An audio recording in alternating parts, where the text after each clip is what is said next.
गरीब बेटी की जादुई रसोई। घर के सभी लोग बैठकर खाना खा रहे थे। वहीं बबीता कोने में खड़ी थी। अरे वाह बबीता दीदी, क्या स्वादिष्ट सब्जी बनाई है आपने। हाँ वाकई बिटिया, बड़ी ही लाजवाब लौकी की सब्जी बनाई है तूने। खाते ही घी की तरह मुंह में घुली जा रही है।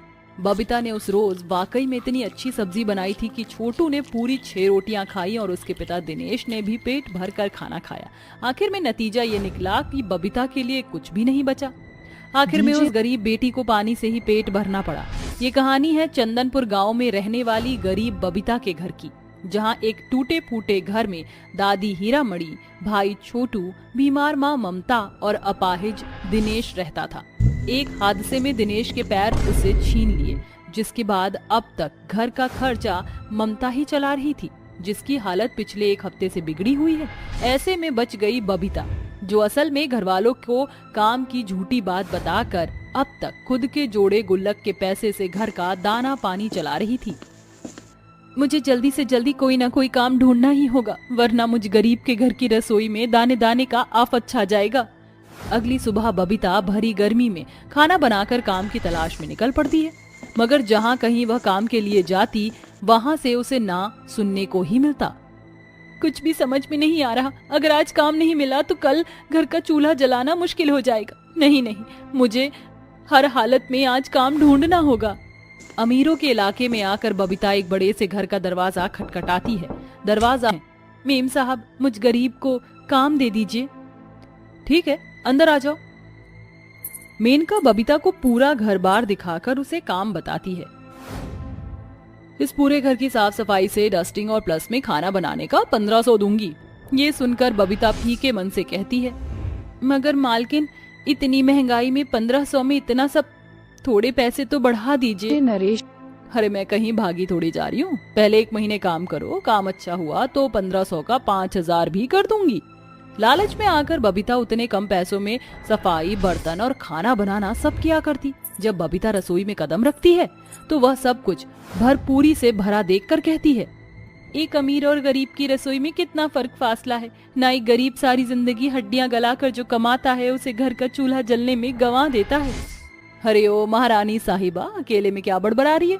चल मेरे लिए फटाफट से चाय बना दे और साथ में समोसे तल देना। जी मालकिन। इसी तरह दिन ढलते गए, जिसके साथ खूब गर्मी पड़ने लगी। ऐसे में उस गरीब बेटी की जिंदगी अमीर और गरीब की रसोई में बट कर रह गई। वह हर दिन रसोई की गर्मी और भभके में खाना बनाती। इसी तरह 1 महीना बीत गया। मेम साहब, आज मुझे 1 महीना पूरा हो गया, मुझे पैसे दे दीजिए। कैसे पैसे? ये 1 महीने तो डेमो था और मुझे तुम्हारा काम खास पसंद नहीं आया। मेम साहब, एक गरीब के हक के पैसे मारकर आपको क्या हासिल होगा? मैं बस मेरे मेहनत के पैसे मांग रही हूँ। ठीक है, ये लो 50 रुपए रखो, अब निकलो चलो। बबीता ये 50 रुपए लेकर चली जाती है। तभी सड़क किनारे उसे एक रोती हुई बच्ची दिखाई पड़ती है। लगता है ये बच्ची भूख से रो रही है। बबीता उस 50 रुपए से खाना खरीद कर अपने हाथों से उस बच्ची को खाना खिलाती है, जिसके साथ वह एक जादुई परी बन जाती है। अरे, तुम तो एक प्यारी परी हो, फिर तुम अपनी सुंदर दुनिया छोड़कर यहाँ क्यों आई हो? मैं परी लोक की रानी परी हूँ, समझ लो मैं तुम्हारे लिए यहाँ आई हूँ। कहो, मैं तुम्हारी क्या परी? मुझ गरीब की रसोई में बिल्कुल भी राशन नहीं, ना कोई काम है, मेरी मदद करो।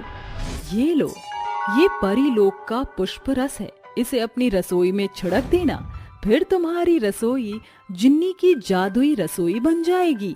बबीता घर आकर उस रस को रसोई के चारों तरफ छिड़क देती है। तभी पूरी रसोई एक रोशनी से भर जाती है और रसोई के बर्तन, चमचे बोल उठते हैं। यहाँ तक कि मिट्टी के चूल्हे में भी जान पड़ जाती है। मैं हूँ जादुई चूल्हा, मुझ पर जो मन चाहे बना लो और खा लो। मैं हूँ जादुई नमक, मैं टाटा नमक से भी तेज चलता हूँ। चाहे बनाओ मुझसे सब्जी या नींबू पानी में घोलो। किस पे करना चाहोगी मेरा इस्तेमाल बबीता? कुछ तो बोलो। अपनी जादुई रसोई में रखे सभी सामानों को यूं बोलता देखकर बबीता की आंखें फटी की फटी रह जाती हैं। ये तो मेरी जादुई रसोई का हर सामान एकदम इंसान की तरह बोलना जानते हैं। मेरा इस्तेमाल करो। मेरा इस्तेमाल करो। ओहो, तुम चुप करो, तुम मुझे भी बोलने का मौका दो। बच्चे की जान लोगे क्या? अब मेरी सुनो, मैं हूँ चमचा, मैं सबकी चमचागिरी करता हूँ। कहो मुझसे क्या बनाना चाहोगी? इसके साथ जादुई रसोई में रखा हर एक सामान एक साथ बोल उठता है, मेरा इस्तेमाल करो, नहीं मेरा इस्तेमाल करो, मेरा इस्तेमाल करो, मेरा इस्तेमाल करो।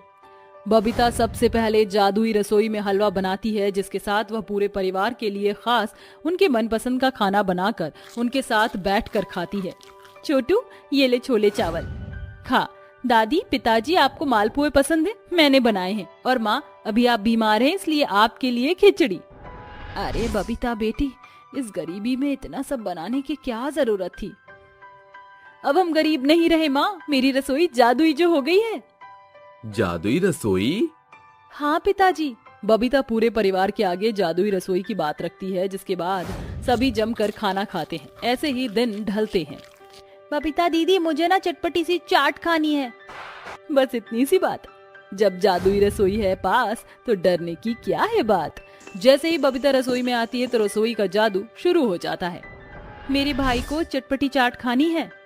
तो फिर मेरा इस्तेमाल। बबीता जादुई मसाले से स्वादिष्ट सी चाट बनाकर छोटू को खिलाती है। कहो छोटू, कैसा लगा मेरा स्वाद? बहुत अच्छा जादुई मसाला। इस पर जादुई मसाला गीत गाकर बोलता है, मेरा जादू चल गया, वो जादूगर टूट गई, टूट कर मैं चूर हो गई, चाट में मिलकर मशहूर हो गई। जादुई मसाले के इस ड्रामे पर बबीता और छोटू हंस पड़ते हैं। दिन बीतते जाते हैं, जिसके साथ ममता भी जादुई रसोई में बने खाने को खाकर पूरी तरह ठीक हो जाती है। बबीता बेटी, अगर हम चाहें तो इस जादुई रसोई के बलबूते अपनी गरीबी मिटा सकते हैं। क्यों ना हम एक ढाबा खोलकर इस जादुई रसोई के खाने का स्वाद लोगों में फैलाएं। हाँ, ये सही रहेगा। बबीता अपनी माँ के साथ मिलकर जादुई रसोई के सामान का अच्छा इस्तेमाल करके ढाबा खोलती है। ढाबे से उठने वाली खाने की खुशबू से लोगों का ध्यान वहाँ घिराता है और एक बड़ी संख्या वहाँ हर दिन खाना खाने आती और खूब तारीफ करती। अरे वाह भैया, इतना स्वादिष्ट खाना तो आज से पहले मैंने कभी नहीं खाया। भाई, ऐसा लग रहा है जैसे जादुई रसोई से बनकर आया है। हाँ भाई, एकदम सही कह रहे हो, वरना इतने सस्ते दाम में भला इतना स्वादिष्ट और क्वालिटी भरा खाना कहाँ मिलता है। खाते ही स्वाद मुंह में घुला जा रहा है। ढाबे पर बैठे सभी जन अपने अपने तर्क साध रहे थे, मगर किसी को भी कहाँ पता था कि ये सारा कमाल असल मायने में जादुई रसोई का है। दिन बीतते गए और बबीता की जादुई रसोई का जादू हर किसी पर चल गया, जिसे बबीता और उसका पूरा परिवार जल्द ही गरीबी से उभर गया। इस तरह एक गरीब के घर में घिरी बदहाली खुशहाली में बदल गई।